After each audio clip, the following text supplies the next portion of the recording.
Now, this is a proper mystery beer. I don't know what this is like at all. It's a real experimental homebrew. It started off like a Marston's pedigree.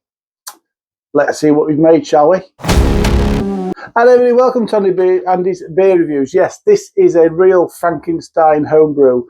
I started off trying to make a 5 litre clone of Marston pedigree.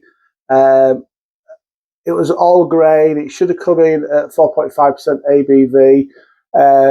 Got some malts and some hops. So I've got Marisotta in here, some chocolate malt in here, Fuggles and Goldings hops. Then I found some extra malts, found a kilogram of that. So I put that in as well. I found some extra Goldings. And I put that in early in the boil because I wanted to make something a little bit more bitter. And I didn't even use enough water. For some reason, it's supposed to be a 5 litre brew, and it ended up at 4 litre batch. Basically, I knew that before pitching the yeast, I measured the gravity, and I knew this is going to be quite a strong beer. After I pitched the ale yeast that I've got for this, I wasn't convinced that it was going to be enough for the alcohol content that I was going to try and get out of this one.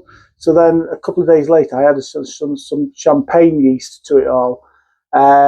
Didn't really measure it out. I just put some in and kind of hoped for the best. And it's ended up at 9.8% ABV. But like I say, it's a real Frankenstein beer. If I'm being honest, it doesn't look good. It looks a little bit opaque in there. But it is a brown bottle. It doesn't. Don't know. It just looks a funny colour. So this is going to be really interesting. So this is the first time I've opened it. I don't know what it's going to be like.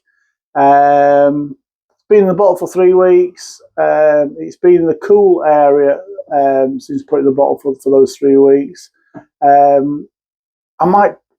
don't know. I am going to definitely put it away, and I'll probably try it in a couple of months' time and see what it's like. But just keen just to get this open now and see what it's like. A little bit nervous with having champagne yeast as well. I've not brewed an ale with champagne yeast. I've brewed mead and cider with it before, so this is going to be interesting. Just a little bit of paper just in case this goes absolutely everywhere, which I think it might do. Right, wish me luck. Ooh. Those little things, those not as much fizz as I thought from that actually. Let's get it poured, shall we? Oh yeah. Doesn't look good, does it? Pouring with a good head, to be fair. Now, I wonder if that's a load of sediment in there still. It smells really good. I have to say, the smell of it, it looks better than it smells better than it looks. But it's gone like a murky, light brown colour. It looks, colour-wise, I have to say, it doesn't look massively appetising.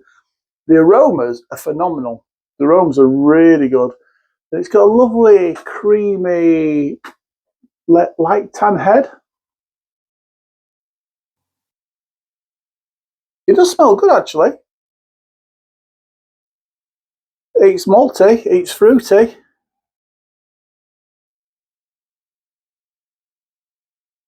It is very malty. There's a little bit of toffee coming through. And a good amount of fruit on there as well. I might get ill from this, so you might hear from me for a few days. So this is going to be interesting. Right, let's taste it. Cheers, everybody.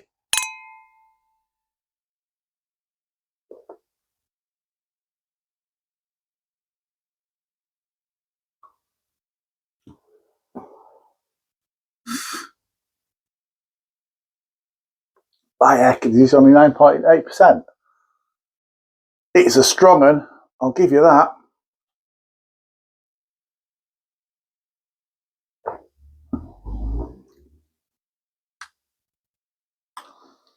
There's a lot of warmth in it. There is a lot of warmth coming from that alcohol. I don't know why it's that colour. Anybody can tell me why it's gone that? It's like a milky cup of tea colour. I'm not that technical when it comes to homebrew, and I know I'm supposed to be able to give you all the facts and figures behind it, but the fact is I started using a recipe and then I completely ignored it and started to do my own thing. Means I can't tell you much about the technical aspects of it.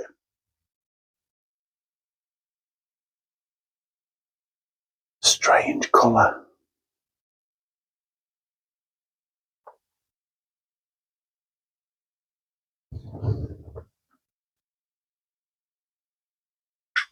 It's a very strange colour, but it's actually it's actually quite tasty. There's some lovely sweet malt action going on in there.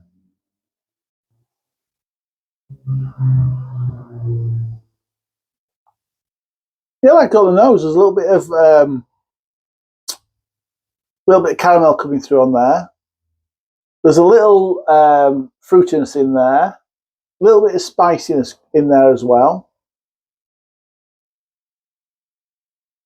And then, well, I say, and then as soon as you get your mouth, you can taste the alcohol.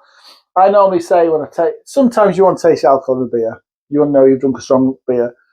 Sometimes, like kind of what I want to do with this one, is hide it. Is have such a good quality beer that that you couldn't really taste the alcohol. I'm not getting that good quality beer vibe from this. I'm pleased I'm not scoring this.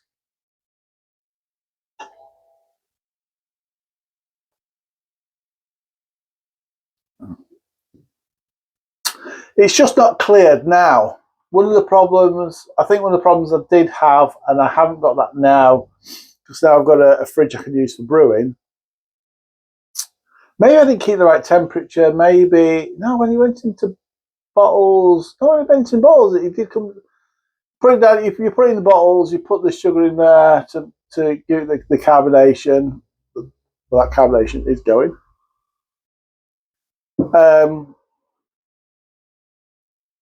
It was put in bottles, left it in the house for a week, and then brought it and put it in the fridge. It's been in there for about 3 weeks now. So, and I thought any settling that had to be done would have been done, but I just don't know why it's turned that colour. It's a bit like milky beer. Maybe I've developed a new style. I don't know.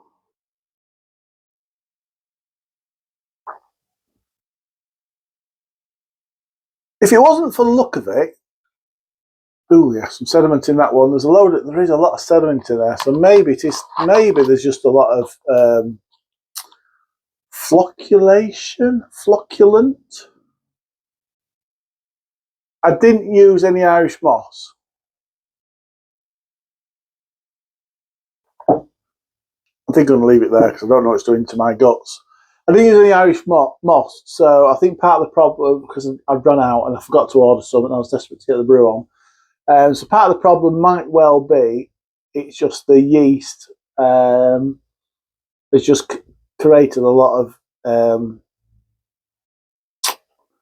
debris in the beer, and because I've not got any Irish moss, it's not all clumped together and sunk to the bottom. It's suspended in there. And I thought, because it's been stood upright for 4 weeks, and I thought that would have been enough, but maybe it doesn't. Maybe it needs longer. Maybe this time next year, we'll have to open one, won't we? This time next year might look a lot better. Taste-wise, actually not too bad, I have to say. It does taste strong. It is malty. It is fruity. So I'm pleased with it from that perspective. Just look at it. Just look at it. It is stuff floating about in it. So it's just sediment. I think it's just sediment that's still floating around in it, and for some reason, it's not settling in the bottom of the bottle. Some of it is, but not all of it. So that's all that is. And I always say, don't drink the sediment because that adds to the flavour. It probably is actually.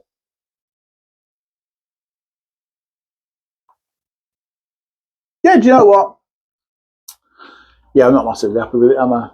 If it looked better, I'd be a lot happier with it. But the fact it looks like that, I'm going to put this away and probably bring it out again this time next year, and we'll see what it looks like then.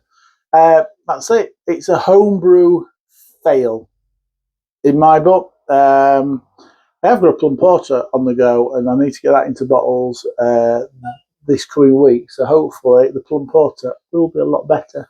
Hope so. The guys at work are relying on it. That's it. That's all there's to say. Apart from whatever you're drinking, hope it looks better than that. Excuse me, it's gaseous. Enjoy beers. Cheers.